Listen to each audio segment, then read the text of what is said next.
Steve here again from Leading Dental. We've just installed this brand new Clesta 2 pedestal delivery with the Clair knee brake chair. So we'll go through a little bit of a rundown, sort of first time use, all the features, functions, everything you need to know basically to use the chair. So we'll step through everything sort of one bit at a time. So I guess starting with the power on off. So under the tray here, we've got a little silver switch. That's off, on.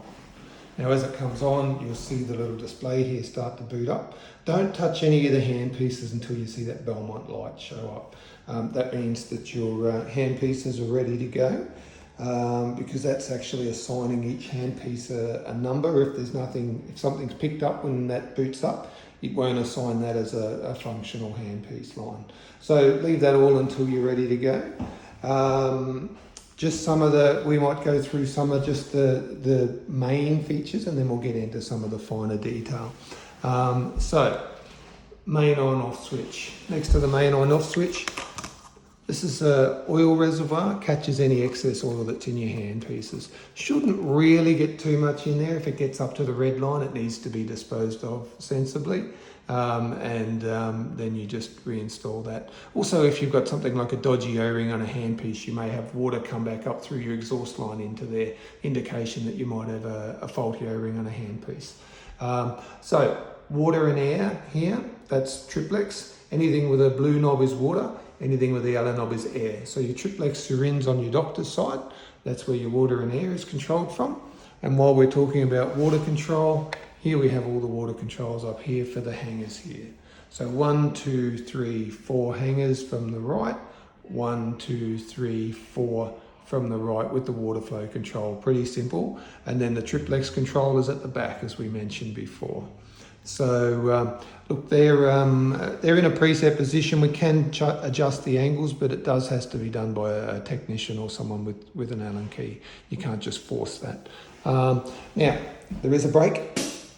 You must push the brake and then release the brake to move it into position. That's going to lock it into position if you've got weight on the tray table.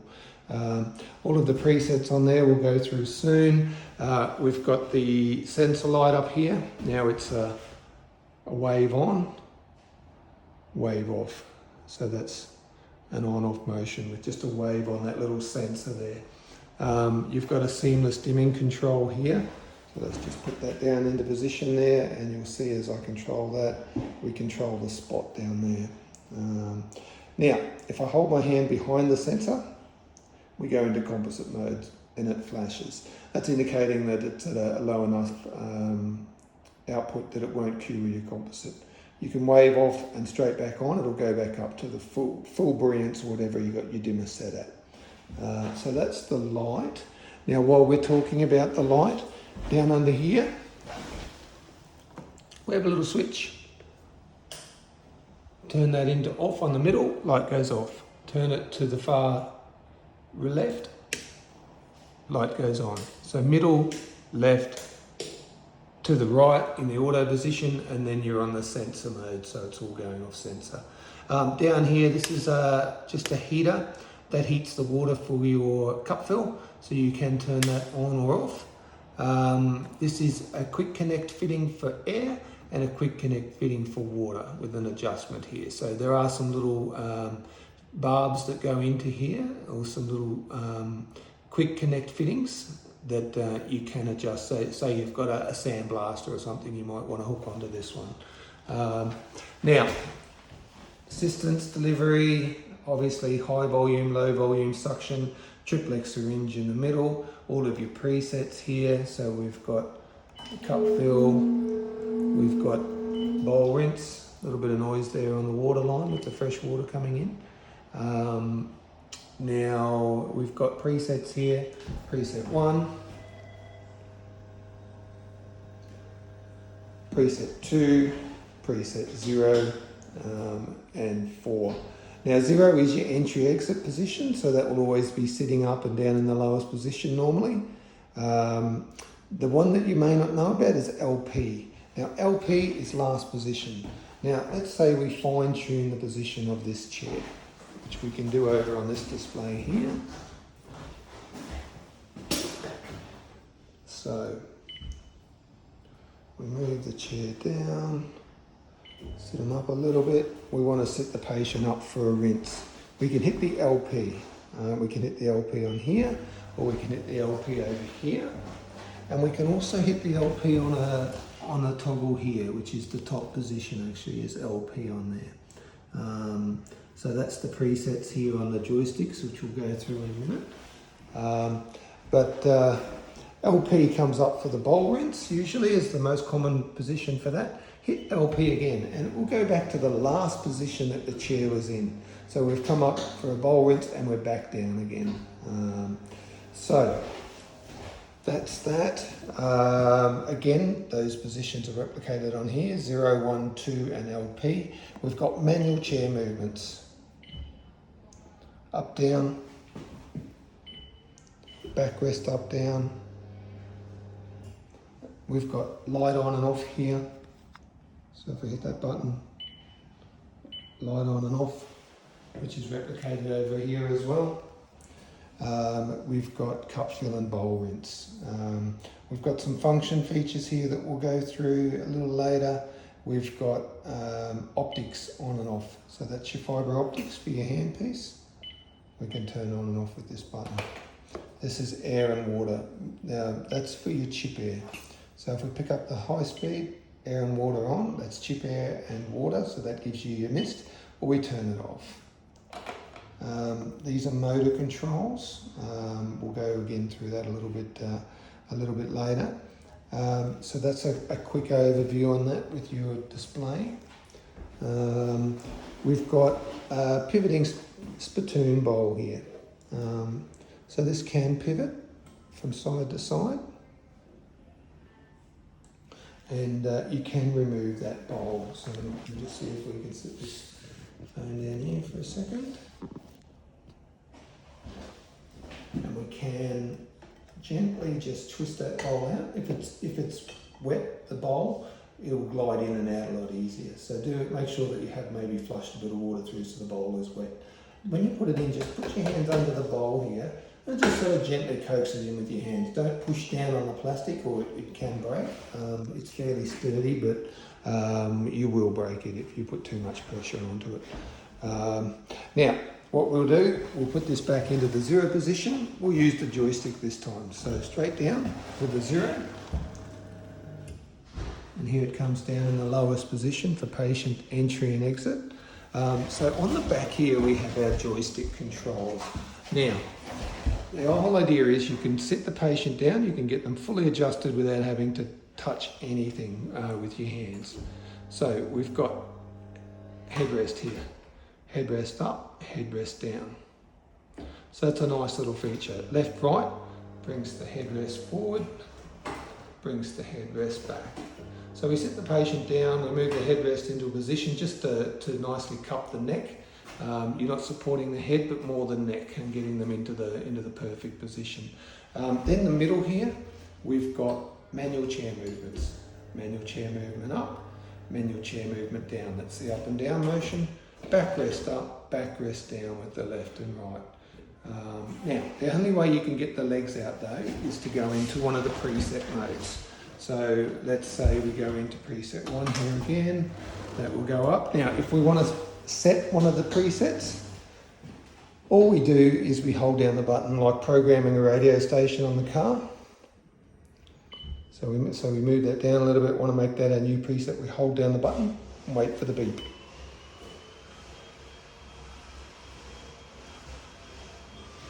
And there we have it. So that's now locked in as the new preset for number 1.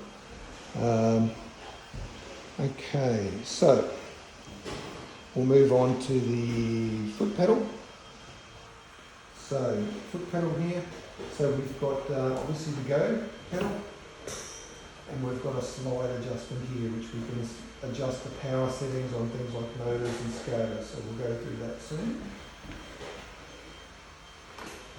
We'll pick up the high-speed handpiece here, and away we go.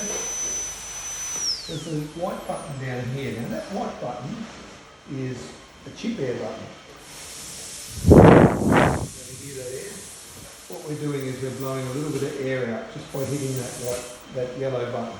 Blows air only through the high speed, or any handpiece that has like an air function on it, used for sprainers. This one here turns the water on and off. So you can see that water going on and off. That's by just hitting this button here for the water on and off. Now, we might as well go straight into the function of that slide. I'm going to pull the tray over here and try and show the foot pedal and the actual display at the same time. So, electric motor. Now, I don't have an optic one in this one at the moment, but if it was optic, it would have the optics come through, and we can turn the optics on and off by hitting the on off here. What we've got on there, so we're on high speed. This is set up for the electric motor, low speed I should say. This is already preset for the low speed.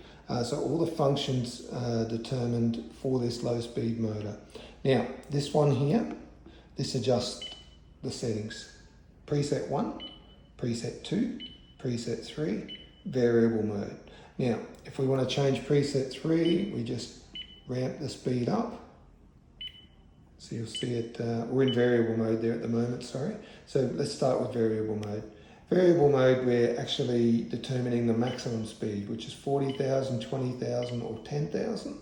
And then we can slide the foot pedal and it adjusts the number on the bottom from 1,000 all the way up to whatever the maximum is. If we have that maximum set up, oops, sorry, we'll go back there. If we have the maximum set up at 40,000, that bottom number will slide between 1,000 and 40,000. If we then go onto one of the presets, that's fixed. No matter what speed, no matter what we do with sliding the foot pedal, that speed remains fixed at a constant speed. We can ramp that speed up and down at any stage by just plus and minus. But that will always stay the same. And again, if we want to store that, we just store. So set 1, set 2, set 3, they're all presets, and that one's a variable. Okay, so the next thing we'll talk about is the scaler.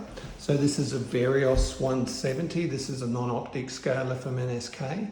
Now, if we pick that scaler up, this chair will automatically know that it is a scaler because we've pre-programmed it. Now, you can choose between scaling mode, perio mode and endo mode. So there we've got perio, endo, scaling. We do that by just selecting the plus and minus button. And then within that, we've got our little scale there, which is controlled by that foot pedal. Now, if I move the foot pedal left to right, you'll notice the power band goes up and down. And then if you hit the pedal, obviously the scaler will go. So you've got your percentage there of the actual power output for each particular tip. So then after that, we just hit the go pedal and away we go. So we want to get that nice mist. It should atomise. A lot of the work in a scaler is done by the atomising of the water. So with a good tuned tip that's not, that is the right length, and you should check your tips regularly to make sure that they're not worn, you're going to get a good operation. You can see that nice atomising of the water there. Now that is actually vital, combined with the actual movement of the tip for doing effective scaling. So it's very important to make sure that your tips are not worn and that you've got that water flow correct, and your power settings, because the tips are fine-tuned. So this particular wrench here, this is a torque wrench. So you can put that on, and basically when you screw that, you can't over tighten it. When it clicks, it means that you've reached the maximum torque that you need to make sure that that tip is secured. So that's the scaler, very similar in the way it functions up here. Again, you've got, this is a non-optic, so the optics button is irrelevant, but we do have a water function button there. So if we do pick up the scaler, we can turn the water on and off. Now, just quickly, I will mention there with the electric motor as well, I did fail to mention there before that you do have a reverse button here. Red for reverse, forward is just with the green.